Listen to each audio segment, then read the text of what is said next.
Bonjour et bienvenue sur cette vidéo. Aujourd'hui, je vais monter le PC bureautique où j'avais acheté le boîtier Zalman et que j'avais fait le test sur la chaîne d'ailleurs.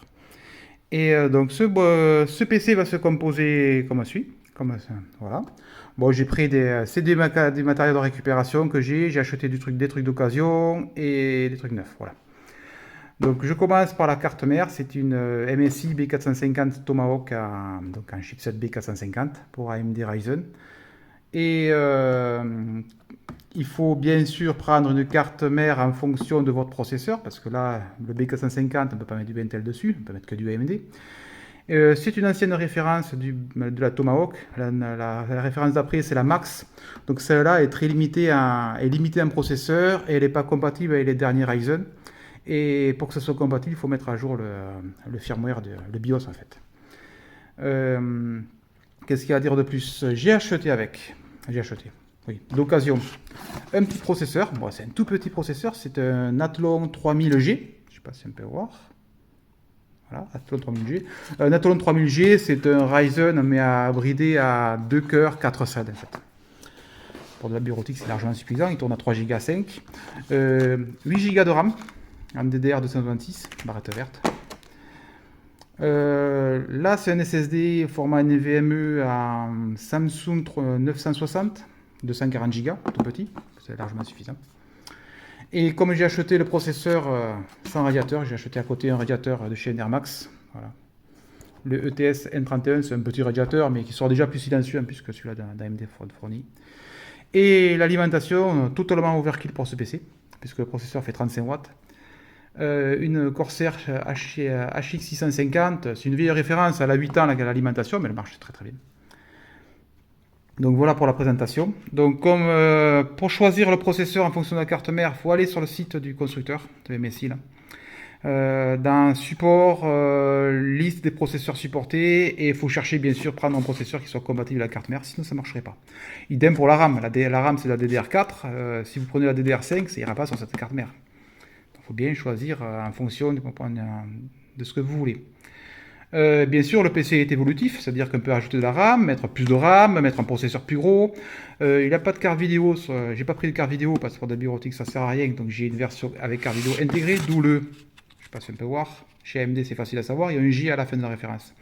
3000G, ça veut dire qu'il a une carte vidéo intégrée, une puce vidéo intégrée dans le processeur. Donc la carte vidéo est optionnelle, bien sûr pour jouer ça marche pas, on va voir des jeux ridicules. Donc si vous voulez une carte mère avec un processeur qui peut faire sortie vidéo en attendant que les prix des cartes vidéo baissent, donc vous pouvez prendre par exemple pour un PC gamer, c'est par exemple un 5600G, qui a un très bon processeur et qui a une carte vidéo intégrée. Donc j'ouvre le boîtier et je vous fais voir. Bon, la MSI 450, donc c'est une ancienne carte mère qui marche encore très bien.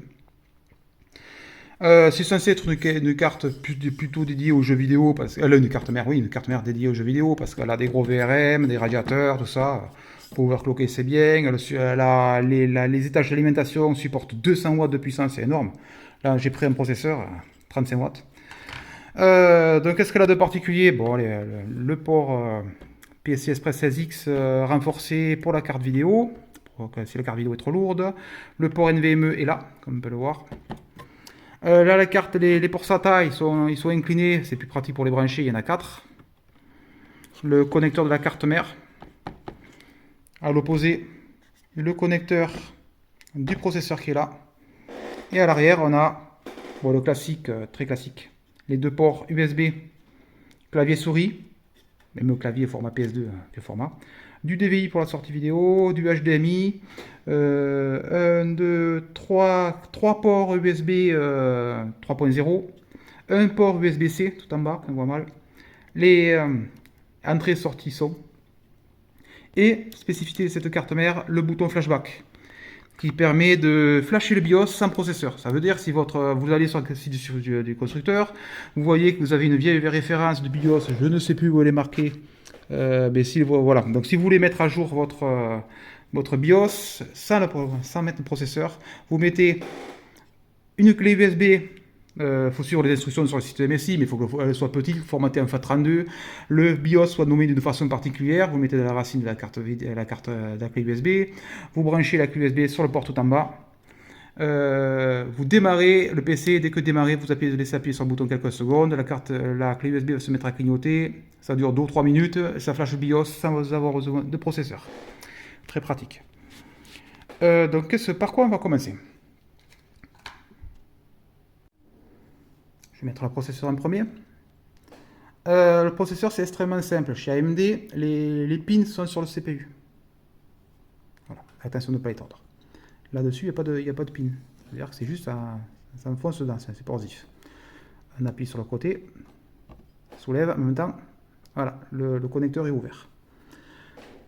Si je zoome là, il y a une petite flèche qui est là, toute petite.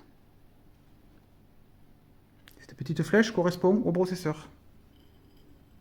Vous voyez, en bas à droite là, elle y est. Donc il faut faire correspondre le processeur, tout simplement, à cette flèche.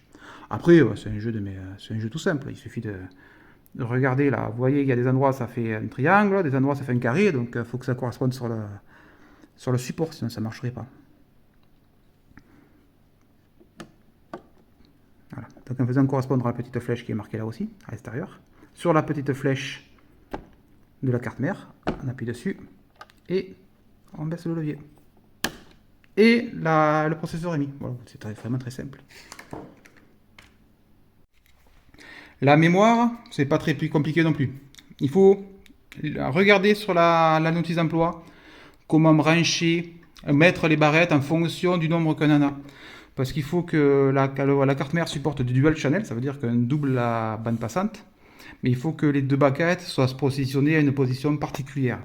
Chez AMD, et sur cette carte mère d'ailleurs, c'est en le connecteur. Donc 1, 2, 3, 4. Donc en 1 et en 4. Je vois les petits onglets. Il ne faut pas mettre en 0, voilà, il ne faut pas faire n'importe quoi. Regardez la notice, c'est écrit dedans. Là, sur celle-là, c'est en 1 et en 4. Mais chez AMD, généralement, c'est le cas.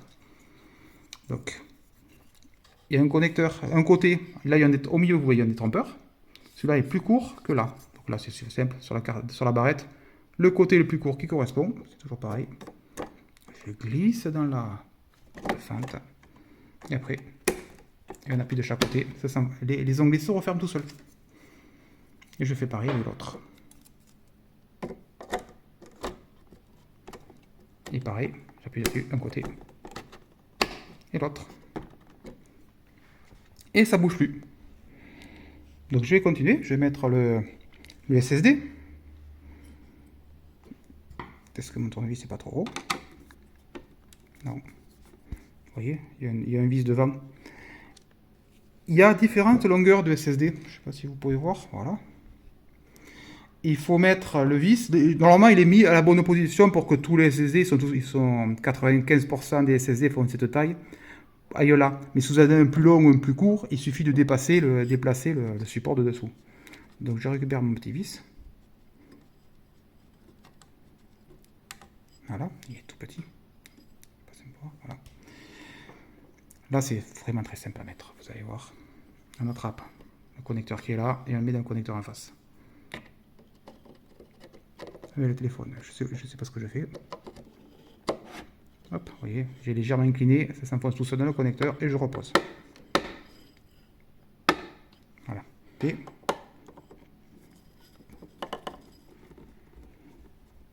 bon, c'est pas pratique à une main, mais ça marche quand même. Ne serrez pas ça comme un fou. C'est très léger. Et ça bouge plus. Et je vais mettre le radiateur. Le radiateur en question, bon, c'est un petit, le ventilateur fait 92 mm. Bon, il est déjà plus gros qu'un truc d'origine. Il y a un autocollant dessus à enlever avant de poser. Et en fait, il finit comme ça. Vous voyez, l'air passe par là et ressort par en face. Voilà, tout simplement. Donc, premier truc à faire, bien sûr, à mettre un peu de pâte thermique. Ça va être super pratique avec le téléphone.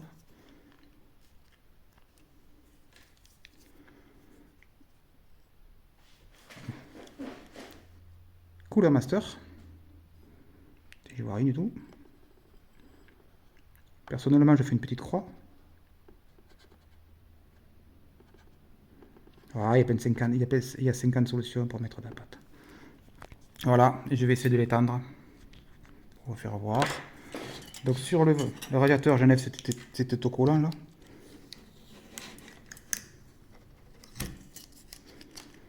Voilà. La finition est top, franchement. Pour un processeur, pour un RAD à 15 €, vous voyez. Les 3 pipes, ils sont vraiment bien. Hop, on fait ça.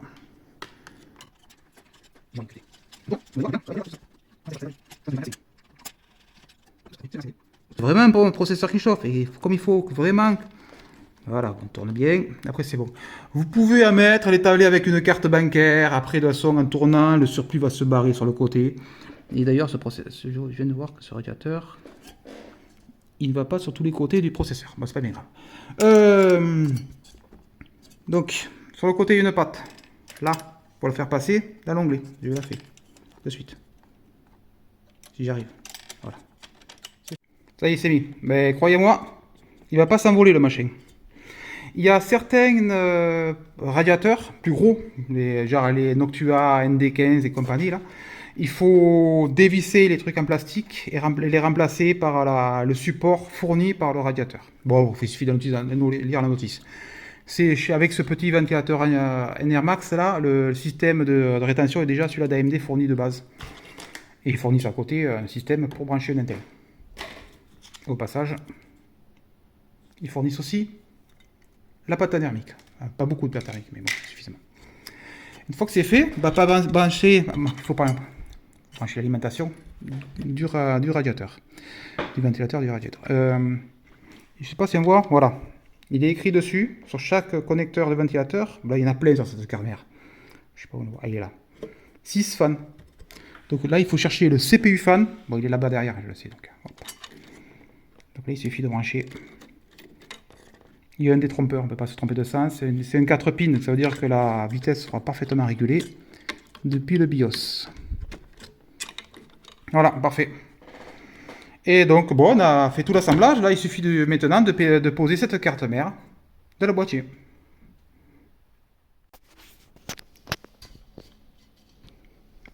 J'attrape la carte mère par le radiateur. Je la positionne. Faites bien attention, je la mets à peu près en place. Pas besoin de l'enfoncer complètement, c'est juste pour voir si ça correspond. Bon, il manque bien 3 entretoises, je vais les mettre de suite. Il me semblait qu'elle était un peu grande cette carte mère. Voilà, donc il faut que j'ajoute les entretoises qui sont là, là et là.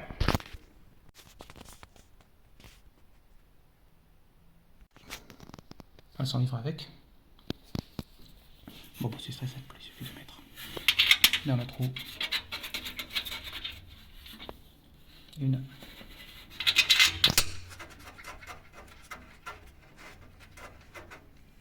Deux. Vissez ça bien parce que sinon ça a tendance quand on va dévisser la carte mère plus tard que l'entretoise tourne avec, c'est horrible.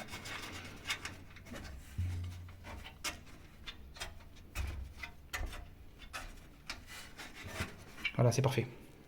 Bon, j'attrape la carte mère et j'essaie de la faire passer dans ce logement. On va essayer.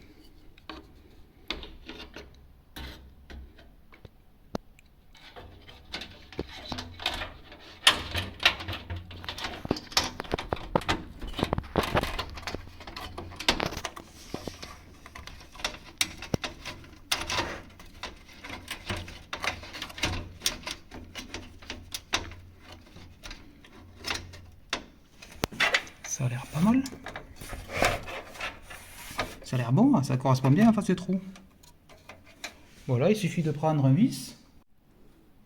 J'ai trouvé les bons. Voilà, ça... Bon, voyez, alors, vous prenez une entretoise, vous essayez de mettre un des vis dedans, et si c'est pas le bon, vous passez au suivant. Voilà, ceux-là, ils ont une espèce de collerette avec une rondelle intégrée là, et c'est cela qu'il faut. J'ai mis tous les vis, donc comme tout à l'heure, ne vissez pas ça comme une rute, vous mettez en contact, ça suffit largement, la carte mère va pas s'envoler, vous voyez, ça tient très bien. Et là, il ne manque plus qu'à mettre l'alimentation, et bien sûr, relier cette espèce de frottoir de câble. Je vais brancher de suite le ventilateur arrière, là, sur 6 fans 1, il est juste là. Il a 3 pins, mais c'est comme toujours, il a un détrompeur, donc le 3, même s'il y a 4 pins là, le 3 va sur le 4, il n'y a pas de problème. C'est juste qu'il sera moins régulé finement que le ventilateur du processeur. L'alimentation qui est sacrément grosse, c'est totalement overkill pour un PC de cette taille, mais j'ai que celle-là. Et vu son âge, elle passera à la retraite. Bah voilà, ça va tout simple, tout seul. Et là, c'est les gros vis. C'est ceux-là. Ils sont toujours livrés avec le boîtier. Donc il suffit de les mettre dans les 4 trous de l'alimentation. Et bien sûr, il faut deux mains. L'alimentation est vissée. L'alimentation est en haut du PC. Donc le ventilateur est vers le bas. Ça veut dire qu'il va prendre l'air chaud dans le PC. C'est pas génial pour rendement, mais comme il ne chauffe pas, ça ira très bien. Si votre alimentation est en bas, généralement le ventilateur sera vers le bas parce qu'elle va prendre l'air sous le boîtier avec un filtre, si c'est genre un boîtier Corsair, Be Quiet ou autre Fractal Design. Les alimentations, elle est en bas, elle prend l'air sous le boîtier et ça veut dire qu'elle prend toujours de l'air frais et qu'elle le rejette à l'arrière. Là, c'est à l'ancienne, c'est-à-dire l'alimentation vers le haut et le ventilateur vers l'intérieur du PC. C'est pas génial, mais ça ira. Et il manque à brancher l'alimentation. C'est une alimentation semi-modulaire d'ailleurs, vous remarquerez. C'est-à-dire qu'il y a certains câbles qui sont manquants, qu'on peut mettre, qu'on ajoute, qui sont livrés avec. Qu'on ajoute si on veut brancher un disque dur, un light optique. Et deux sont fixes, ceux qu'on met obligatoirement dans le PC. C'est-à-dire le connecteur de la carte mère et le connecteur du processeur. Vu que finalement, quand les flux modulaires, ça s'enlève aussi, mais je vois pas trop l'intérêt, parce que quoi qu'il arrive, il faut les mettre ces deux câbles. Donc là, l'idée maintenant, c'est d'essayer de les faire passer pour pas que ça fasse dégueulasse. Par exemple, je vais pas mettre ça, voilà, comme ça, enfin, un peu, je pourrais, mais ça serait pas génial. Donc je vais essayer de les faire passer derrière, ressortir par là, que ça soit caché derrière, je vais voir comme je peux faire. Dès que c'est branché. J'ai branché. Long, j'ai pas pu le faire passer par derrière, il n'y a pas assez de place pour le gros câble. Donc il passe le long, il glisse le long tout à l'heure et il revient là. Bon, il n'est pas au milieu, c'est le principal. Et le câble du processeur, qui est là, il passe là, il fait une boucle là-bas derrière, il y a la place, et il revient à l'alimentation. Oui, ils sont extrêmement longs ces câbles parce qu'ils sont prévus pour que l'alimentation soit en bas. Donc d'en bas, il faut que ça monte là. Donc c'est extrêmement pas pratique. On voit d'ici qu'il y a les détrompeurs pour le câble processeur. Et pareil, le détrompeur là, il est du côté extérieur. On le voit là. Voilà. Donc il ne faut pas brancher le câble à l'envers, même pas, il y a un détrompeur. Donc tout est branché, il manque plus à brancher ce truc là, une femme super compliqué. Bon, compliqué non. Je sais même pas où il se branche. Je suis en train de chercher, je cherche. Bon, déjà, USB 3, c'est marqué en bas là. On reconnaît le port. C'est celui-là. À côté, il y a deux SATA. Là, il y a un USB 3. Et là, il y a des USB 2. On reconnaît le format. Ouais, donc tout se branche là. Bon, après, il faut regarder sur la note des emplois à l'ordre parce que. Attention, c'est très petit. Je vais essayer de zoomer quand même pour vous faire voir. Voilà. Là. Bon, pas dit. Mais on voit que par exemple, Power LED est en haut. À côté, il y a le Power Switch. Le plus de la LED est à droite. Donc là, c'est vraiment tout petit, mais c'est un exemple. Voilà, j'ai bien les câbles qui sont là.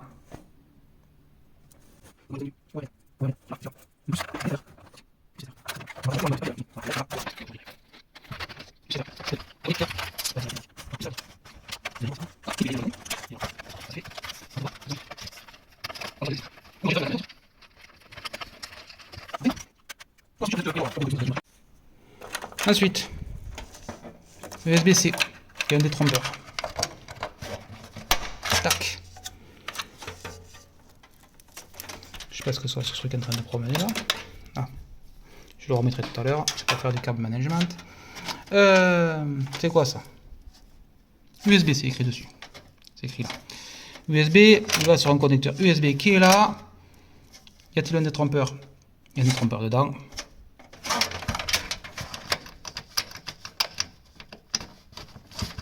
Parfait, USB branché. Et on termine par Power Switch, audio switch je veux dire, HD audio. Le connecteur est là, le détrompeur est là, donc théoriquement, il va dans ce sens, il est là-bas.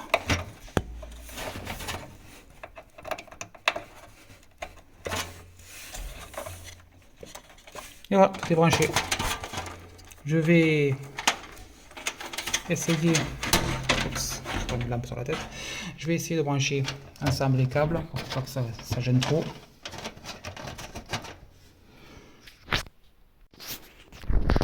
Le PC est complètement monté, vous voyez, c'est très simple, rien de compliqué. Il manque plus qu'à installer le système d'exploitation. Donc la RAM, processeur, disque dur, SSD. Si vous avez un SSD au format 2 pouces 1,5, bien sûr, vous le branchez sur un des connecteurs. 1, 2 là, il y en a même 4 là, donc au total il y en a 6. Pas mal de mettre beaucoup de disques durs. Donc disque dur ou lecteur CD. Lecteur CD c'est bien en façade, mais il branche aussi sur ces connecteurs SATA. Et bien sûr, si vous avez vous achetez une carte vidéo plus tard, vous enlevez les écarts qui sont là, et vous branchez la carte vidéo là-dessus, sur ce connecteur-là, et généralement, elles ont un connecteur d'alimentation, en plus à brancher sur l'alimentation. Et c'est tout pour le montage de ce PC.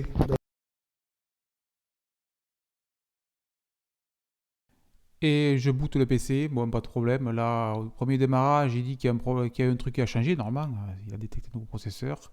Donc, j'appuie sur F1 pour rentrer dans le BIOS. Vous pouvez faire F2 aussi. Et bien sûr, le classique, c'est la touche suppression si vous voulez rentrer dans le BIOS. Mais là comme il n'y a rien de configuré, il est rentré seul dans le BIOS. On voit qu'il nous a détecté comme il faut le SSD sur le port M2 à 250 Go et le processeur. Voilà, je vais rentrer dans la configuration overclocking, c'est juste pour voir est-ce que la fréquence de la RAM est la bonne. 2666 MHz, c'est parfait. Sur certaines barrettes de RAM, par exemple les Corsair, on peut mettre le XMP pour configurer automatiquement la fréquence si c'est pas fait. Là, il a détecté absolument tout seul la fréquence. Ensuite, dans Avancé, le moniteur, je vais tuner un petit peu le ventilateur pour, je vais changer les variables, les valeurs en fait, pour qu'il puisse tourner avec des valeurs plus logiques et pas sans trop de bruit.